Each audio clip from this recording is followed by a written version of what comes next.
Hello friends, ಎಲ್ಲರಿಗೂ ನಮಸ್ಕಾರ. ಲಕ್ಷ್ಮೀ ಪಾಕಶಾಲೆ ಕಾರ್ಯಕ್ರಮಕ್ಕೆ ಸ್ವಾಗತ. ಇವತ್ತಿನ ದಿನ ನಾನು ಉಳಿದಿರುವಂತಹ ದೋಸೆ ಹಿಟ್ಟಿನಿಂದ ನಾವು ಸಿಂಪಲಾಗಿ ಸ್ನ್ಯಾಕ್ಸ್ ಬೋಂಡ ಮಾಡ್ಕೊಳ್ಳೋದು ಯಾವ ಥರ ಅಂತ ತೋರಿಸ್ಕೊಡ್ತಾ ಇದ್ದೀನಿ. ಈವ್ನಿಂಗ್ ಟೈಮ್ನಲ್ಲಿ ತುಂಬ ಸಖತ್ತಾಗಿರುತ್ತೆ ತಿನ್ನೋದಕ್ಕೆ. ಖಂಡಿತ ನೀವು ಕೂಡ ಒಂದ್ಸಲ ಈ ರೆಸಿಪಿನ ಟ್ರೈ ಮಾಡಿ ಅಂತ ಹೇಳ್ತಾ ಬನ್ನಿ. ಹಾಗಿದ್ರೆ ಈ ರುಚಿಕರವಾದ ಬೋಂಡ ಮಾಡ್ಕೊಳ್ಳೋದು ಯಾವ ಥರ ಅಂತ ನೋಡೋಣ. ಮೊದಲಿಗೆ ನಾನಿಲ್ಲಿ ಉಳಿದಿರುವಂತಹ ದೋಸೆ ಹಿಟ್ಟು ತೊಗೊಂಡಿದ್ದೀನಿ. ಇದನ್ನು ಒಂದ್ಸಲ ಚೆನ್ನಾಗಿ ಮಿಕ್ಸ್ ಮಾಡ್ಕೊಳ್ಳಿ. ನಾನಿಲ್ಲಿ ಉಪ್ಪು ಸೋಡಾ ಏನೂ ಮಿಕ್ಸ್ ಮಾಡಿಲ್ಲ, ಸೊ ಹಾಗೆ ಎತ್ತಿಟ್ಟಿದ್ದೆ. ಬೆಳಗ್ಗೆ ಉಳಿದಿರುವಂತಹ ಹಿಟ್ಟಿನಿಂದನೇ ಸಾಯಂಕಾಲ ಮಾಡ್ತಾಯಿದ್ದೀನಿ. ನೀವು ಒಂದಿನ 2 ದಿನ ಮಿಕ್ಕಿದ್ರೂ ಕೂಡ ಮಾಡಬಹುದು. ಇದಕ್ಕಿವಾಗ 2 ಚಮಚದಷ್ಟು ಹಸಿಬೇಳೆ ಕಡಲೆ ಹಿಟ್ಟು, 2 ಚಮಚದಷ್ಟು ಅಕ್ಕಿ ಹಿಟ್ಟು ಹಾಕ್ಕೊಳ್ಳಿ. ಮತ್ತೆ ಒಂದ್ಸಲ ಇದನ್ನು ಚೆನ್ನಾಗಿ ಮಿಕ್ಸ್ ಮಾಡ್ಕೊಳ್ಬೇಕು.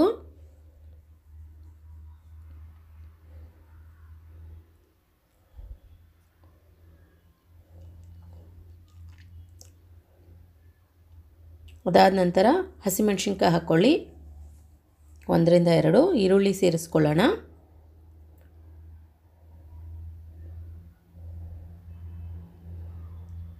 ಕ್ಯಾರೆಟ್ ಹಾಕ್ಕೊಳ್ಳಿ, 2 ಕ್ಯಾರೆಟ್ನ ತುರಿದ್ಬಿಟ್ಟು ಸ್ವಲ್ಪ ಕೊತ್ತಂಬರಿ ಸೊಪ್ಪು ಹಾಕ್ಕೊಳ್ಳೋಣ. ಕ್ಲೀನಾಗಿ ವಾಶ್ ಮಾಡಿ ಕಟ್ ಮಾಡ್ಕೊಂಬಿಟ್ಟು ನಂತರ 1 ಚಮಚದಷ್ಟು ಜೀರಿಗೆ, ರುಚಿಗೆ ತಕ್ಕಷ್ಟು ಉಪ್ಪು ಹಾಕ್ಕೊಳ್ಳಿ. ಇದನ್ನು ಇವಾಗ ಒಂದ್ಸಲ ಚೆನ್ನಾಗಿ ಮಿಕ್ಸ್ ಮಾಡ್ಕೊಳ್ಬೇಕು.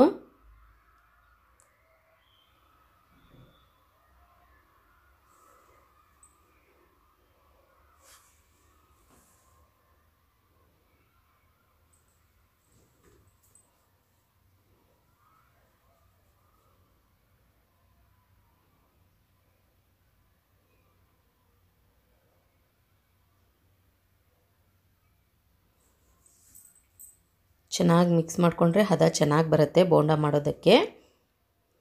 ಸ್ವಲ್ಪ ಅಡುಗೆ ಮಾಡೋ ಸೋಡಾ ಹಾಕ್ಕೊಳ್ಳಿ, ಕುಕ್ಕಿಂಗ್ ಸೋಡಾ. 1 ಚಿಟಿಕೆಯಷ್ಟು ಸೋಡಾ ಪುಡಿ ಹಾಕ್ಬಿಟ್ಟು ತಿರ್ಗಾ ಒಂದ್ಸಲ ಇದನ್ನು ಚೆನ್ನಾಗಿ ಮಿಕ್ಸ್ ಮಾಡ್ಕೊಳ್ಳೋಣ.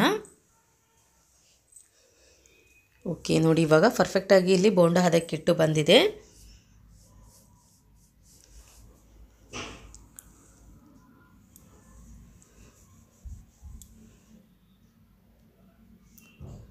ಇದನ್ನಿವಾಗ ಒಂದು 5 ನಿಮಿಷ 10 ನಿಮಿಷ ಪಕ್ಕಕ್ಕೆ ಇಟ್ಕೊಂಬಿಡಿ. ಎಣ್ಣೆ ಸ್ವಲ್ಪ ಬಿಸಿ ಆಗೋವರೆಗೂ. ಇಲ್ಲಿ ಪಕ್ಕದಲ್ಲಿ ನಾನು ಎಣ್ಣೆ ಬಿಸಿ ಮಾಡೋಕ್ಕೆ ಇಟ್ಕೊಂಡಿದ್ದೀನಿ. ಒಂದು 10 ನಿಮಿಷದ ನಂತರ ಎಣ್ಣೆ ಚೆನ್ನಾಗಿ ಬಿಸಿಯಾಗಿದೆ. ಇದನ್ನಿವಾಗ ಒಂದೊಂದಾಗಿ ನಿಧಾನಕ್ಕೆ ಬೋಂಡಗಳನ್ನು ಹಾಕ್ಕೊಳ್ಳೋಣ. ಆದಷ್ಟು ಸ್ವಲ್ಪ ಚಿಕ್ಕ ಚಿಕ್ಕದಾಗಿ ಹಾಕ್ಕೊಳ್ಳಿ, ಒಳಗಡೆ ಚೆನ್ನಾಗಿ ಫ್ರೈ ಆಗುತ್ತೆ.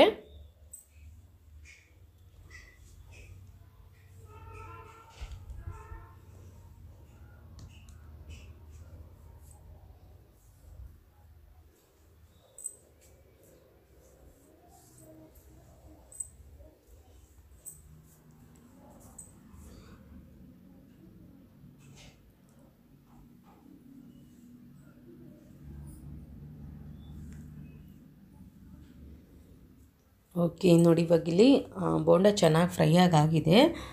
ಟರ್ನ್ ಮಾಡ್ಕೊಳ್ಳೋಣ. 2 ಕಡೆಯೂ ಚೆನ್ನಾಗಿ ಸ್ವಲ್ಪ ಫ್ರೈ ಮಾಡ್ಕೊಳ್ಳಿ.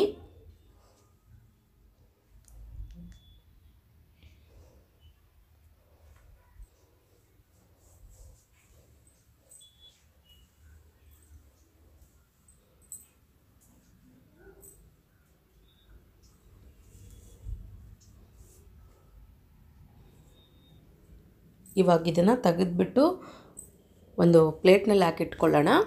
ಉಳಿದಿರುವಂತಹ ಹಿಟ್ಟಿನಿಂದ ಇದೇ ಥರ ಎಲ್ಲ ಬೋಂಡಗಳನ್ನು ರೆಡಿ ಮಾಡಿಟ್ಕೊಳ್ಳಿ. ಮಕ್ಕಳು ಸ್ಕೂಲಿಂದ ಬಂದ ತಕ್ಷಣ, ಹಸ್ಬೆಂಡ್ ಆಫೀಸಿಂದ ಬಂದ ತಕ್ಷಣ ಏನಾದರೂ ಸ್ನ್ಯಾಕ್ಸ್ ಕೇಳ್ತಿರ್ತಾರೆ. ನಾವು ಆ ಟೈಮ್ನಲ್ಲಿ ಒಂದು ಸ್ವಲ್ಪ ಈ ಥರ ಮಾಡಿಕೊಟ್ರೆ ತುಂಬ ಇಷ್ಟಪಡ್ತಾರೆ. ಟೀ ಜೊತೆಯಲ್ಲಿ ಒಂದು ಸಣ್ಣ ಹೊಟ್ಟೆ ಹಸಿವು ನೀಗುತ್ತೆ ಅಂತಲೇ ಹೇಳ್ಬೋದು. ಅಥವಾ ನೀವು ರಾತ್ರಿ ಡಿನ್ನರ್ಗೆ ಅನ್ನ ಸಾಂಬಾರು ಜೊತೆಲಿ ಮಾಡ್ತೀರಂದ್ರೂ ಕೂಡ ಟ್ರೈ ಮಾಡ್ಬೋದು. ಓಕೆ, ನೋಡಿ ಫ್ರೆಂಡ್ಸ್, ಇವಾಗ ತುಂಬ ಟೇಸ್ಟಿಯಾಗಿ, ಹೊರಗಡೆಯಿಂದ ಕ್ರಿಸ್ಪಿಯಾಗಿ ಒಳಗಡೆಯಿಂದ ಸಾಫ್ಟಾಗಿ ತುಂಬ ಸಖತ್ತಾಗಿ ಇಲ್ಲಿ ಬೋಂಡ ರೆಡಿಯಾಗಿದೆ. ನೋಡಿದ್ರಲ್ಲ ಯಾವ ರೀತಿಯಾಗಿ ನಾವು ತುಂಬ ಸಿಂಪಲ್ಲಾಗಿ ಟೇಸ್ಟಿಯಾಗಿ ಬೋಂಡ ಮಾಡ್ಕೊಳ್ಳೋದಂತ. ನಾನು ಮಾಡಿರೋ ಈ ರೆಸಿಪಿ ನಿಮಗೆ ಇಷ್ಟ ಆಗಿದರೆ ಪ್ಲೀಸ್ ಲೈಕ್ ಮಾಡಿ, ಶೇರ್ ಮಾಡಿ, ಕಮೆಂಟ್ ಮಾಡಿ. ಇನ್ನಷ್ಟು ಈಸಿ ರೆಸಿಪೀಸ್ಗಾಗಿ ನಮ್ಮ ಲಕ್ಷ್ಮೀ ಪಾಕಶಾಲೆ ಚಾನಲ್ಗೆ ಸಬ್ಸ್ಕ್ರೈಬ್ ಆಗೋದು ಮಾತ್ರ ಮರಿಬಾರ್ದು. ಮತ್ತೆ ಒಂದು ಇಂಟ್ರೆಸ್ಟಿಂಗ್ ರೆಸಿಪಿಯೊಂದಿಗೆ ಬರ್ತೀನಿ ಮುಂದಿನ ಸಂಚಿಕೆಯಲ್ಲಿ. Keep watching. Thank you. Bye.